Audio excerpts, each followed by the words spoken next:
Assalamualaikum warahmatullahi wabarakatuh.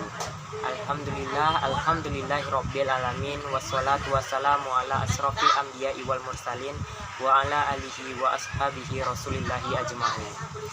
Sebelumnya marilah kita panjatkan puji syukur kehadirat Allah Subhanahu wa taala yang telah melimpahkan rahmat dan hidayahnya kepada kita semua.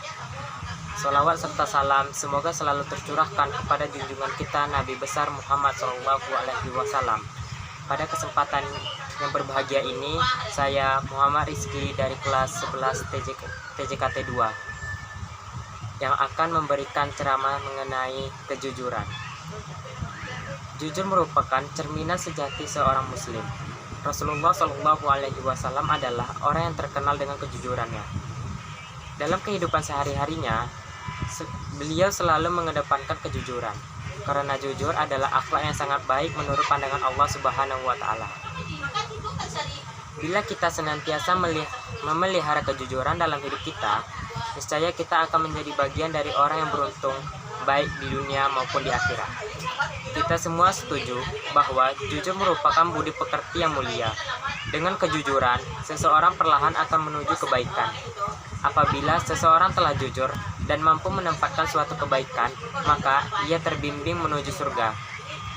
Bukanlah Rasulullah SAW pernah bersabda, sesungguhnya kejujuran membimbing ke arah kebaikan, dan kebaikan itu membimbing ke surga. Seseorang yang jujur, maka hingga di sisi Allah ia akan menjadi orang yang jujur dan benar. Sedangkan sifat dusta membimbing seseorang pada kejahatan, lalu kejahatan yang menyeret ke neraka. Seseorang yang biasa berdusta, maka hingga di sisi Allah akan tetap menjadi pendusta. Hadis riwayat Bukhari Muslim. Orang yang suka berterus terang dan jujur dalam segala hal kehidupan ini, maka ia termasuk memiliki sifat kenabian. Sebab tentu saja orang-orang yang jujur ini suka sekali dengan kebenaran, maka ia selalu memelihara akhlaknya dari dusta. Karena itu, ia cenderung untuk melakukan kebaikan dan menegakkan kebenaran agama. Dalam surat Maryam ayat 41 Allah berfirman, yang artinya, ceritakanlah hai Muhammad kisah Ibrahim di dalam Alkitab Al-Quran ini. Sesungguhnya ia adalah orang yang sangat membenarkan lagi seorang nabi. Quran surat Maryam ayat 41. Kejujuran itu dekat dengan kebenaran. Kebenaran adalah sesuatu yang disenangi Allah.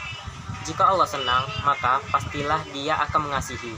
Dan hambanya yang jujur, maka kelak di hari kiamat akan disediakan tempat yang menyenangkan, yaitu surga. Sesungguhnya, kejujuran dan sikap terus terang akan membawa diri seseorang menuju ke jalan kemerdekaan jiwa. Jiwa yang merdeka bebas tanpa ikatan, sebab orang yang selalu jujur, maka ia tidak merasa cemas dan takut kepada siapapun. Apa yang dilihatnya akan dikatakan apa adanya. Tiada tersembunyi dan terselipi kebohongan sedikit pun. Orang yang senantiasa jujur, maka ia pun jujur terhadap dirinya sendiri. Kejujuran pada diri sendiri dapat mengantarkan dirinya pada suatu kemajuan, di mana karena jujur, akhirnya ia mengakui kekurangan dan kelemahan yang dimiliki. Jika seseorang menyadari kekurangan dan kelemahannya, pasti ia tidak mempunyai sifat sombong. Dengan demikian, tentu akan terus belajar dan berusaha untuk meningkatkan diri dan memperbaiki kelemahan yang dimiliki. Sekali lagi, saya katakan bahwa orang yang jujur tidak akan takut kepada siapapun juga. Jika ia harus menghadapi bahaya dari perkataan yang jujur, maka ia tidak akan khawatir. Bahkan ia tak segan-segan mengatakan apa adanya. Tetapi terhadap diri dan hatinya sendiri ia sangat takut. Oleh karena itu, sebagai seorang muslim, hendaknya kita senantiasa bersikap jujur, di mana dan kapan saja. Dalam pergaulan sehari-hari, kejujuran perlu diterapkan. Marilah kita tunjukkan kepada masyarakat bahwa seorang muslim selalu memiliki akhlak mulia. Ini ceramah singkat dari saya. Bila ada kekurangan mohon dimaafkan. Wabillahi taufiq wal hidayah. Wassalamualaikum warahmatullahi wabarakatuh.